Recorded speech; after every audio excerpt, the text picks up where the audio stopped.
Hey guys, welcome back to our channel. तो आज की वीडियो में हम लोग एटम्स एंड मॉलिक्यूल्स के इंपॉर्टेंट क्वेश्चन देखने वाले हैं। तो चलिए स्टार्ट करते हैं। सबसे पहले हमारे पास क्वेश्चन है यहाँ पे, what are the chemical symbol for nitrogen and sodium. Nitrogen और सोडियम के लिए हमें केमिकल सिंबल बताना है। तो नाइट्रोजन के लिए हमारे पास N2, नाइट्रोजन के लिए हो जाएगा N2 और सोडियम के लिए Na। तो अब हम लोग हमारा नेक्स्ट क्वेश्चन लिखते हैं, what is the law of conservation of mass. तो जो कंजर्वेशन ऑफ मास का जो लॉ है उसी के बारे में पूछा गया। तो जो कंजर्वेशन मास का जो लॉ है वो हमें ये बताता है कि जो मास होता है ना, उसे हम लोग किसी भी केमिकल रिएक्शन के अंदर ना ही क्रिएट कर सकते हैं और ना ही डिस्ट्रॉय कर सकते हैं। It states that mass can neither be created not destroyed in a chemical reaction. तो क्वेश्चन नंबर थर्ड है हमारे पास, what is the law of constant proportion.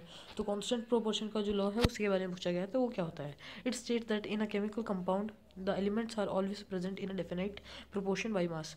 तो इस लॉ से हमें ये पता चलता है कि एक केमिकल कंपाउंड के अंदर जो एलिमेंट्स होते हैं ना, उनके अंदर जो प्रेजेंट होते हैं ना, एलिमेंट्स जो होते हैं वो प्रेजेंट होते हैं कंपाउंड के अंदर एक सर्टेन प्रोपोर्शन में। जैसे वाटर के अंदर 1:8 की रेशियो में ऑक्सीजन और हाइड्रोजन हम लोगों को देखने के लिए मिलते हैं। नेक्स्ट क्वेश्चन देखते हैं, define molecular mass.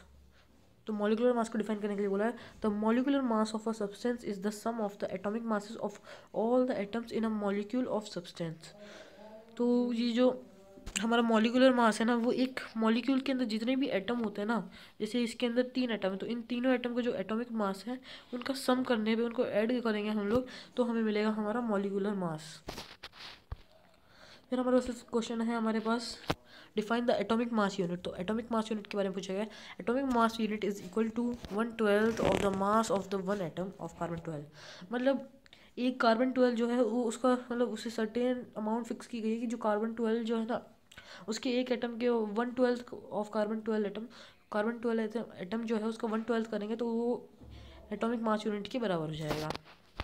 Next question है हमारे पास, नंबर ऑफ एटम्स इन अ 1 मोल। 1 मोल की जो वैल्यू है उसे बतानी है कि एक 1 मोल में कितने एटम्स होते हैं, या 1 मोल में कितनी भी कोई भी चीज़ें होंगी।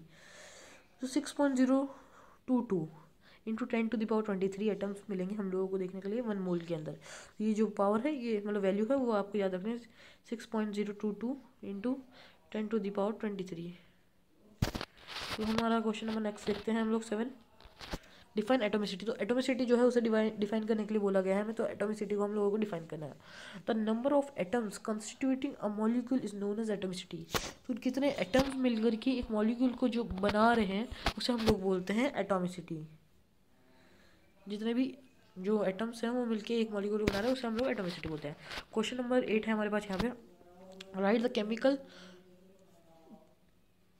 Of iron chloride and sodium phosphate. तो केमिकल यहाँ पे मिसिंग हो गया है वर्ड की, जिनका जो केमिकल सिंबल होगा, मतलब रिएक्शन जो होगी इसके बाद जो आएगा सिंबल, उसे बताना है। तो किसका पूछा हमारे से, आयरन क्लोराइड और सोडियम फॉस्फेट का पूछा। तो सबसे पहले आयरन क्लोराइड का देख लेते हैं। आयरन के लिए Fe हो जाएगा और Cl3, मतलब ये FeCl3 फॉर्मूला हो जाएगा हमारा आयरन क्लोराइड के लिए। फिर सोडियम फॉस्फेट के लिए हो जाएगा Na3PO4, ये हो जाएगा हमारा सोडियम फॉस्फेट के लिए।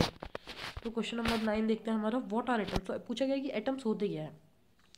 Atoms are building blocks of all matters, atomic radius is measured in nanometre. तो एटम्स जो होते हैं ना, वो बिल्डिंग ब्लॉक्स होते हैं मैटर के, जो मतलब मैटर जो मतलब बहुत सारे एटम मिलके एक मैटर बनाते हैं। मतलब सबसे छोटा जो बिल्डिंग ब्लॉक है, जैसे एक बिल्डिंग हम लोग बना रहे हैं, एक बिल्डिंग है, तो उसका एटॉमिक जो मतलब उसका बिल्डिंग ब्लॉक होगा वो होती है एक ब्रिक। तो जो मैटर होता है कोई भी, उसका जो बिल्डिंग ब्लॉक होता है उसे कहते हैं हम लोग एटम।